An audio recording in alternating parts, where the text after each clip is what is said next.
taking a look at the top 10 most probed ports for the past week.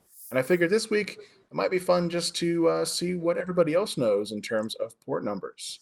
Because I feel like I read these off every week, and maybe some of you guys have picked them up by now as to what some of these ports represent. So I'm going to go back and forth between Jim and Andy and keep you on your toes a little bit.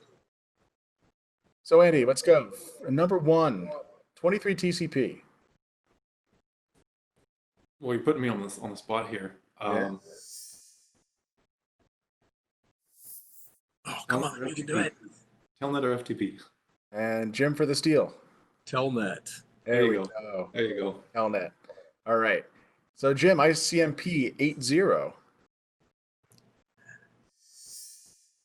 Let's see, that's echo request, right? Echo request. That's right. 445 TCP, Andy. That one would be SMB. That's correct. One we just talked about on the show. Great. 1433 TCP. Jim, back to you. Microsoft SQL Server. That's correct. All right. In fifth place, 22 TCP. Andy. That'd be SSH. That's correct. All right, Jim, this is a gimme. 80 TCP. Web HTTP. All right. Followed by 443 TCP. Andy. That would be secure web. All right. So 3389 TCP. I think it's back to Jim. That one's easy. RDP. That's right. Another one we talked about on this show. All right. This is a challenging one, I think. 8545 TCP. Andy, what do you think? That one's tough. I don't have any experience with that port, but an 8000 port. I don't know. It's going to be some application specific thing. Very much so. Jim, do you know? I did not watch last week's internet weather, sorry. This one's been on for about a year, I think. 8545. That is the Ethereum GF software, or Geth. I'm not sure how you pronounce it because I'm not big into cryptocurrencies.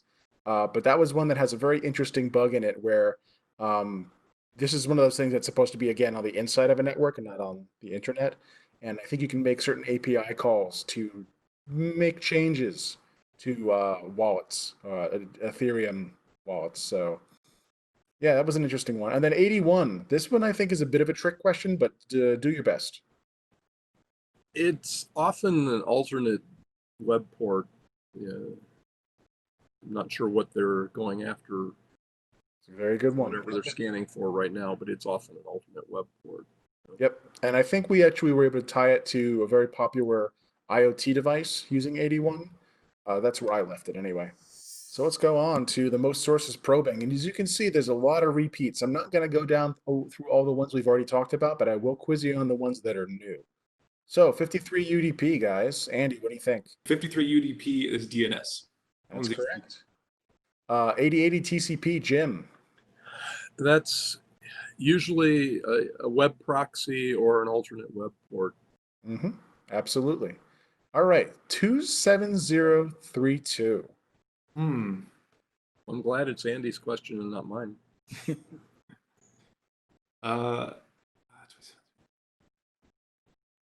you have a small hint to offer?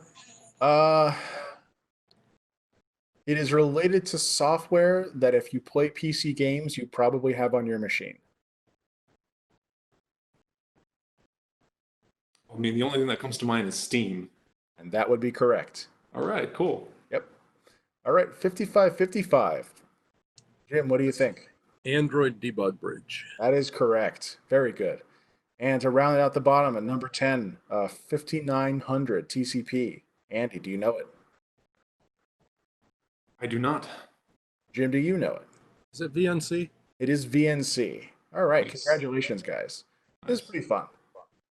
So as you can see, I have those two highlighted, Steam and VNC, because they were the biggest movers this week. So let's take a look at those. 27032 UDP. Interesting that someone is scanning for this. It is Steam, and that is a client that you would usually have on your PC if you're playing games. It's a very popular market for buying games, and also there's social aspects to it. In general, if you're playing PC games, there's a very high chance you have it. Now, why someone would scan for it, I'm not exactly sure. The traffic that we're seeing, there's a significant amount of traffic with faked source IPs.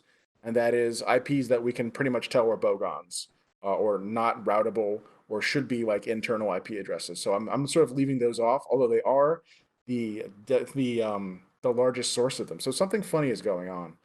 There's also traffic from Canada and a bunch of other nations, but overwhelmingly these are IPs that really shouldn't be routable. You think somebody's using this for DDoS to try to DOS off other game players or something? It's very possible. I mean, usually I would expect to see UDP used in a reflective technique. Basically, that is to try and bounce traffic off of a service and direct the result to somebody else. But with this fake source IP, it's more likely that they're trying to send traffic directly to people who are users of the Steam service and have this port exposed on their own machine. So directly trying to DDoS them. It's a possibility. What do you think? Yeah, that was just a thought that occurred to me.